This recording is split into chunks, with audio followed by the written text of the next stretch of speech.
Halo, Assalamualaikum warahmatullahi wabarakatuh. Terima kasih untuk yang sudah datang ke channel aku. Kalau belum subscribe, tolong jangan lupa di subscribe, kemudian bunyikan lonceng, dan jangan lupa kasih like serta komentar biar aku makin semangat ya. Istri simpanan pria angkuh, episode 70. Harus dapat. Hari ini Arga begitu sangat sibuk. Pria itu harus memimpin rapat penting yang tidak bisa diwakilkan oleh asisten dan juga wakil direkturnya. Apa yang telah dilakukan oleh Tio terhadap perusahaannya begitu berakibat bagi perusahaannya. Pria yang merupakan seorang mata-mata di perusahaannya itu telah membongkar dan membocorkan semua rahasia penting perusahaannya. Setelah menyelesaikan rapatnya, Arga kembali ke ruangannya.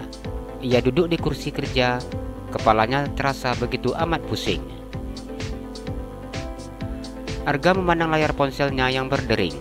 Ia tersenyum ketika memandang Nadira yang memanggilnya. Halo, sapa Arga. Halo, Assalamualaikum Habi, jawab Nadira. Waalaikumsalam, ada apa? Arga tersenyum memandang layar ponselnya. Apa Habi masih sibuk? Tanya Nadira. Arga menganggukkan kepalanya. Ya sudah, kalau gitu nanti aja Dira telepon lagi, jawab Nadira. Apa penting? Tanya Arga. Nadira menggelengkan kepalanya. Nanti Dira akan telepon lagi, ucap Nadira. Ia tidak ingin menghilangkan konsentrasi kerja suaminya. Nanti Habi akan hubungi bila pekerjaan sudah selesai, ucap Arga tersenyum. Iya Bi, Assalamualaikum. Waalaikumsalam, jawab Arga yang memandang ponselnya yang sudah dalam keadaan tidak menyala. Apa nggak kasih cium dulu sebelum menutup panggilan telepon? Arga berkata di dalam hatinya. Ia kembali memandang berkas-berkas yang ada di atas mejanya. Kehilangan proyek akan membuat dirinya mengalami penurunan pendapatan perusahaan yang sangat besar. Kau tahu, aku akan kehilangan 7,8 triliun bila proyek ini tidak kita dapatkan. Arga memandang Iswandi dan juga Martin. Perusahaan yang akan menjalin kerjasama dengan perusahaan kita sepertinya memikirkan ulang tentang penandatanganan kontrak yang sudah akan ditandatangani ini Tuan, jelas Iswandi. Apakah perusahaan itu sudah menaikkan kontrak dengan perusahaan Brem Group? Tanya Arga. Belum Tuan, hanya saja perusahaan Brem Group memberikan penawaran di atas dari yang kita berikan. Hal itu membuat mereka ragu untuk melakukan kerjasama dengan perusahaan kita. Iswandi berusaha berbicara dengan sangat tenang. Arga menganggukkan kepalanya. Jadi sekarang bagaimana Tuan? Tanya Iswandi yang duduk di depan Arga. Pria yang memiliki tata rambut yang tersisir rapi mengarah ke samping itu terlihat begitu sangat gugup. Bila sudah kondisi seperti ini, kemarahan bosnya itu bisa keluar seketika. Martin yang menjabat menjadi wakil direktur itu hanya diam dengan menundukkan kepalanya. Martin sudah tidak mampu untuk berbicara. Dirinya begitu sangat takut dan juga gugup. Aku ingin proyek itu tidak lepas. Aku tidak akan membiarkan proyek itu diambil olehnya, jelas Arga. Apa yang harus kita lakukan Tuan? Iswandi bertanya dengan sangat berhati-hati. Berikan penawaran yang lebih baik dan juga bonus yang lebih besar untuk perusahaan tersebut agar mereka memberikan proyek itu kepada kita, jelas Arga. Iswandi menganggukkan kepalanya. Iswandi tahu apa yang dijanjikan oleh perusahaan yang menjadi saingannya dan dengan sangat mudah dirinya akan melakukan penawaran yang lebih baik lagi kepada perusahaan tersebut. Baik, perusahaan itu masih berpikir ulang untuk menjalin kerjasama dengan Brem Group. Karena nama Brem Group yang sudah tidak bagus Tuan, saya yakin dengan penawaran yang kita berikan, perusahaan itu akan langsung berpindah ke tangan kita. Iswandi berkata dengan sangat yakin. Lakukan sekarang. Aku ingin secepatnya mendengar jawaban dari perusahaan itu, jelas Arga. Baik Tuan, saya permisi, jawab Iswandi. Arga menganggukkan kepalanya. "Saya juga permisi tuan," ucap Martin. Arga menganggukkan kepalanya. Ia memijat pelipis keningnya yang terasa begitu sangat pusing. Ia tidak ingin kehilangan proyek pembangunan mal dan juga apartemen yang senilai 7,8 triliun tersebut. Arga tidak ingin memberikan kesempatan kepada saingan bisnisnya. Tidak biasanya Mas Arga seperti ini. Mengapa Mas Arga tidak bisa dihubungi sampai sekarang? Seingatku, kami tidak ada masalah. Apa benar seperti yang dikatakan oleh Mama, bahwa Mas Arga ingin aku fokus bekerja dulu dan tidak ingin kehilangan konsentrasiku? Lola bertanya sendiri. Dirinya merasa sikap suaminya begitu sangat berbeda. Mengapa suaminya bisa berubah secepat ini? Lola kembali mengingat apa yang disampaikan oleh Mama mertuanya. Tapi apa yang dikatakan Mama itu memang benar, pikirnya. Bisa saja suaminya ingin dirinya fokus berkarya. Mas Arga ternyata sangat pengertian. Lola begitu sangat senang. Lola diam sejenak. Ia kemudian menekan tombol memanggil ke nomor Iswandi yang menjadi orang kepercayaan suaminya. "Aku harus memastikan apa sebenarnya terjadi," ucapnya. "Halo," jawab Iswandi di seberang sana. "Halo asisten Iswandi," sapa Lola. "Iya, ada apa Nyonya?" Iswandi menjawab dengan datar. "Saya ingin berbicara dengan suami saya," jawab Lola. "Maaf Nyonya, sebaiknya Anda langsung hubungi nomor ponsel Tuan Arga." "Saya sudah menghubungi nomor ponselnya, namun nomor ponselnya tidak bisa saya hubungi. Saya ingin kamu memberikan ponsel milikmu kepada suami saya dan katakan bahwa saya menghubunginya," perintah Lola.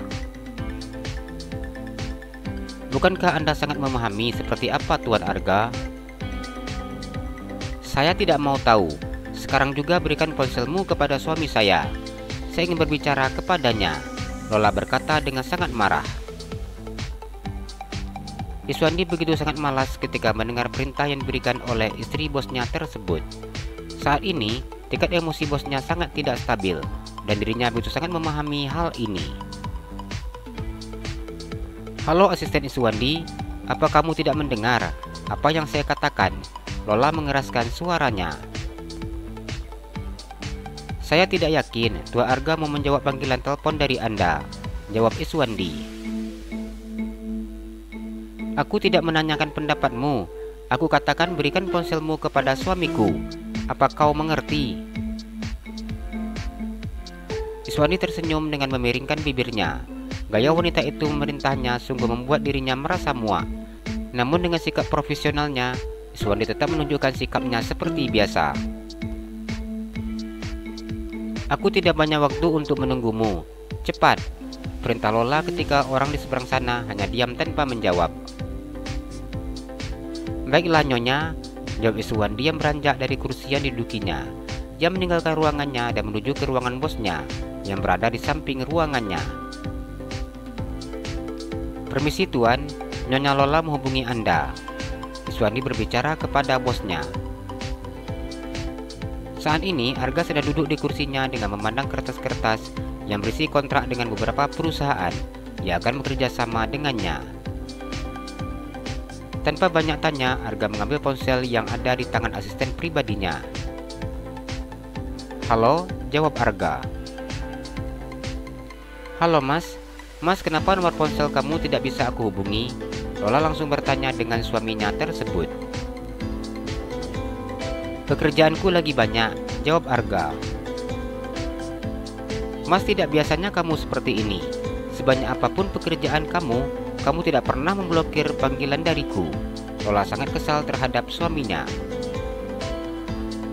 "Bukankah kamu di sana sedang sibuk?" tanya Arga. "Iya Mas, aku lagi sibuk," jawab Lola. "Aku tahu kamu sedang sibuk, bahkan kamu sangat sulit bisa menghubungiku," Arga berkata dengan sangat santai. "Iya Mas, aku baru bisa hubungi kamu bila aku lagi santai seperti sekarang," jawab Lola. "Ya sudah, kalau seperti itu kamu selesaikan saja pekerjaanmu," Aku tidak ingin ikut campur dalam pekerjaanmu, jawab Arga. Tapi kamu jangan blokir aku seperti ini, Lola berkata dengan sangat kesal. Arga diam ketika mendengar jawaban istrinya. Mas, aku akan menghubungi kamu kalau aku lagi santai, Mas. Jadi tolong, jangan kamu blokir nomor ponsel aku, agar aku bisa selalu menghubungimu, Lola mengatur dengan seenaknya. Arga diam mendengar ucapan istrinya. Kepalanya terasa bertambah pusing ketika mendengar ucapan Lola, namun dia tetap menahan emosinya. Kamu tahu, aku di sini baik-baik saja, dan sekarang aku sedang sibuk. Aku sedang banyak pekerjaan, dan kamu juga lagi banyak pekerjaan. Aku juga tidak ingin menghilangkan konsentrasi pekerjaanmu. Jadi, untuk sementara waktu, kamu tidak perlu menghubungiku. Mas, enggak bisa gitu dong, Mas, jawab Lola. Walau bagaimanapun Lola tidak ingin kehilangan kontak dengan suaminya. Apa kamu meragukan cintaku? Tanya Arga. Ya tidak, Mas, jawab Lola. Ya sudah, kau fokus aja dengan pekerjaan kamu di sana, agar bisa secepatnya pulang. Aku lagi banyak pekerjaan. Aku juga lagi sangat pusing sekarang. Apa kamu mau menceritakan kepadaku apa permasalahan yang sedang kamu hadapi? Tanya Lola. Kamu tidak akan mengerti, jawab Arga. Iya sih, Mas, kalau masalah sudah tentang perusahaan itu, mana mungkin aku ngerti, jawabnya kemudian. Arga menganggukkan kepalanya ketika mendengar jawaban istrinya tersebut. Mas, aku butuh uang untuk belanja, ucap Lola sambil tersenyum. Bukankah kartu yang kamu pegang itu bisa kamu pakai di sana? Tanya Arga. Iya, Mas, tapi saldonya kamu batasi, jadi aku nggak bisa belanja sepuasnya, jawabnya. Nanti aku akan menyuruh Iswandi untuk menambah saldo kartu, ucap Arga. Terima kasih ya, Mas, aku sayang kamu. I love you so much. Mwah, ucap Lola. Iya, Arga memutuskan sambungan teleponnya. Lola sangat kesal ketika suaminya memutuskan sambungan telepon dengan sendirinya. Namun setelah mendengar keterangan dari suaminya, dirinya merasa begitu sangat lega karena suaminya mengatakan tentang dirinya memang sibuk dan memberikan waktu agar dirinya fokus bekerja di sini. Yang penting, dia tidak lepas dari genggamanku. Lola tersenyum penuh keyakinan. Begitu sulit untuknya bisa mendapatkan hati pria itu.